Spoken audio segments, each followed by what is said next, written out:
Hello everyone, my name is Bright Bansa. I am a student at Lincoln University, Jefferson City, Missouri. This afternoon, I am going to present on the topic healthcare disparities ruining the lives of Americans. This topic is pretty important because healthcare is something basic that everybody must enjoy. It's actually part of our privileges and our rights that every person must enjoy. And so it is very necessary that as people, we take good care of ourselves, but it is also imperative on the government and other stakeholders to make provision for the best healthcare facilities so the citizenry can enjoy this. This presentation is going to take a maximum of 3 to 5 minutes, and I will need your cooperation. So quickly, we shall look at some few statistical presentation between the United States and other industrialized countries like Germany, like France, like Great Britain, and other industrialized countries. And we are going to look at where we are lagging as a country, that is the United States. Then we shall zoom in into looking at where we can make interventions or what is needed to be done to improve upon the current system of the healthcare in the United States.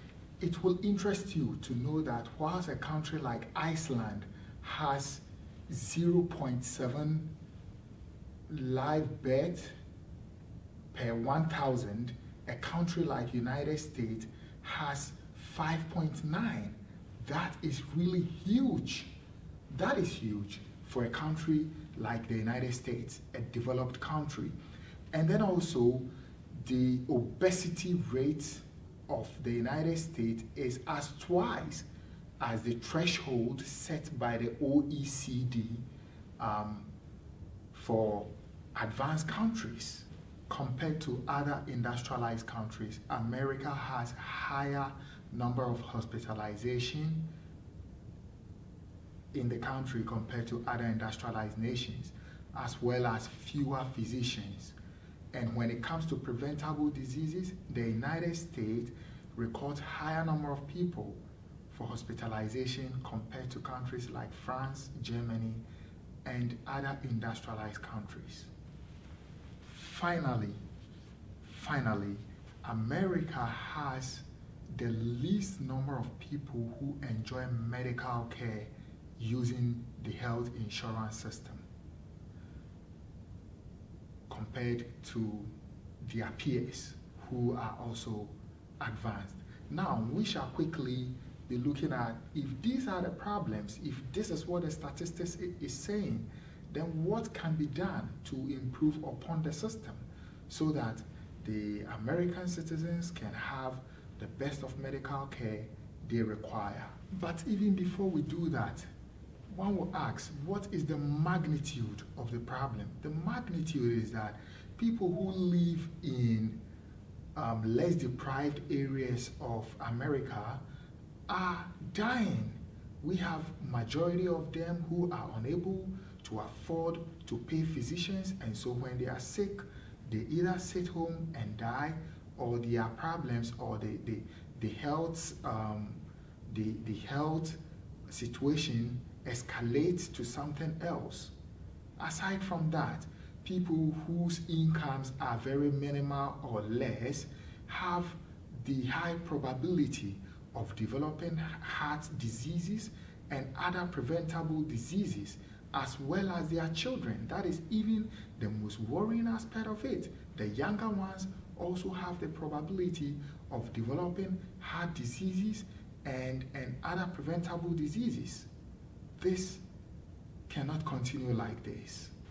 In addition to what has been stated, there are no proper medical facilities in areas where poor people live and people of certain race and ethnic backgrounds, like where most African Black Americans live, where Hispanics, in short, where minorities live.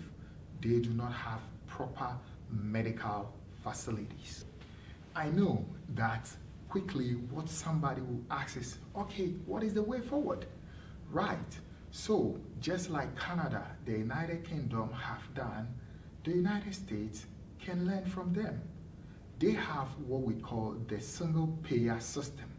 Even in a country like Ghana, in Africa, we have what we call the one-time premium insurance system. What this means is that the government, funds this program, funds the healthcare system insurance for the citizenry, and they pay once. We agree that it's not a perfect system as those countries have done, but it is a way in the right direction. It's a positive way. And when the United States should learn something from that, yes, it can duly and really help the citizens. Another focus area should be where physicians charge for the services that they provide for each patient. This cannot continue. For the healthcare system to alleviate the burden of high cost on government and on patients, it would be proper to put all physicians on salary. Even in Ghana, this is how it is done. In other advanced countries, this is how it is done.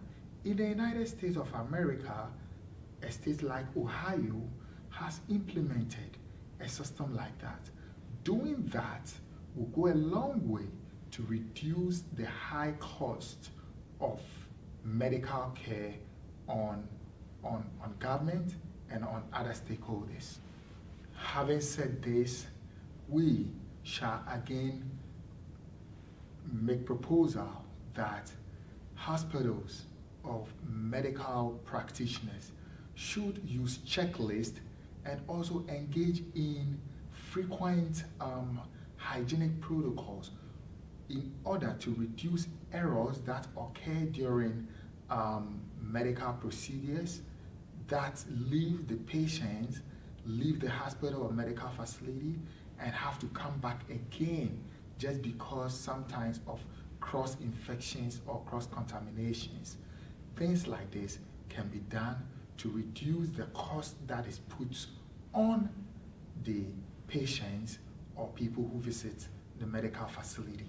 And then finally, what can be done again is to adapt what is called a high-touch medical system.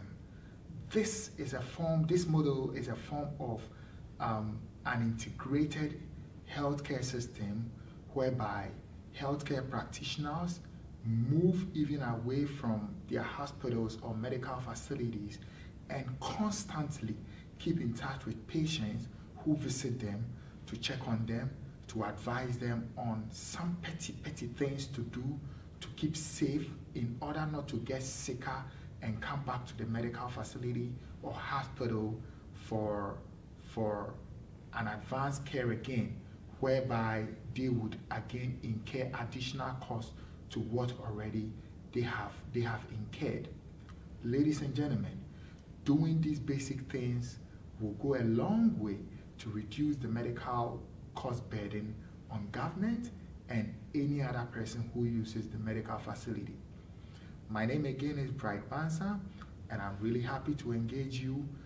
As we go on, we shall research into other practicable measures to reduce the cost burden, to reduce people dying as a result of negligence, as a result of not getting better medical care in the United States of America.